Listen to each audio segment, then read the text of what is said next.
어느 협상에서든 결과의 질을 높이는 최고의 방법은 자신의 입장을 준비하기 전에 상대방의 입장을 검토하는 것이다. 로스쿨에서는 학생들에게 먼저 상대편 변호사의 입장에서 소송을 준비하라고 가르친다. 마치 상대편을 변호하는 것처럼 사건의 사실을 바탕으로 주장을 완전하게 준비하는 것이다. 학생들은 상대 측의 입장에서 소송을 준비해 본 뒤에야 자신을 위한 준비에 돌입한다. 이런 연습을 통해 예비 변호사나 협상가는 협상 시 상대방의 강점과 약점에 대해 솔직하고 객관적으로 생각하는 방법을 배운다. 당신 역시 이 기술을 이용하여 협상에서 논의할 주제를 훨씬 날카로운 시각으로 관찰할 수 있다. 이 기술은 상대방이 무엇을 요구할 확률이 높은지, 그리고 그들의 주장에 어떤 강점이 있는지 예측하는 데 도움이 될 것이다. 협상을 시작하기 전에 항상 입장을 바꿔 생각해 본다.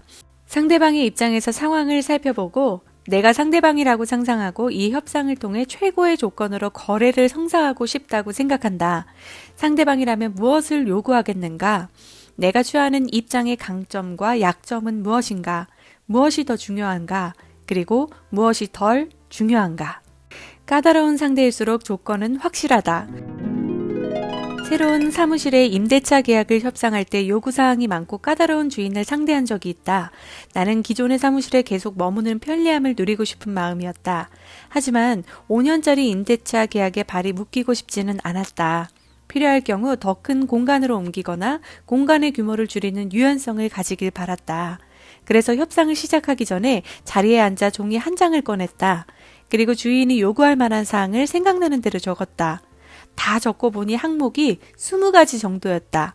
그러고 나서 종이를 한 장 더 꺼내 내 입장에서 협상을 준비했다.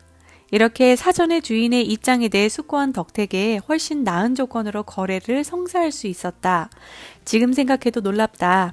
우리는 몇 시간씩 논의하는 대신 30분 정도만 할애하여 모든 문제를 해결했다. 이 기술을 협상에서 이용할 때마다 결과는 똑같았다. 더 나은 조건으로 거래를 성사했고 상대방에게도 이로운 상황을 이끌어냈다.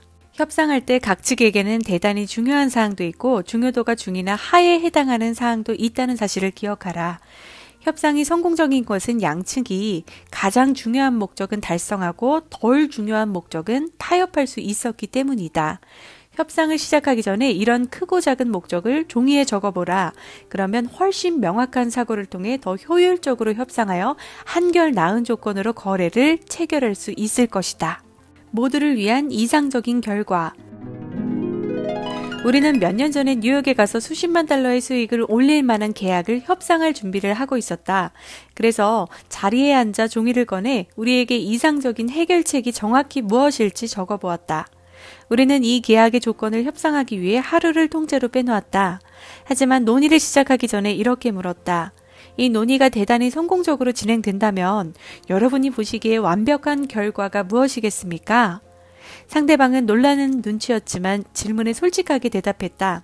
계약에 관한 논의가 완벽하게 진행된다면 이 가격, 그들이 제시한 가격과 이런 조건의 거래가 체결될 것이라고 밝혔다.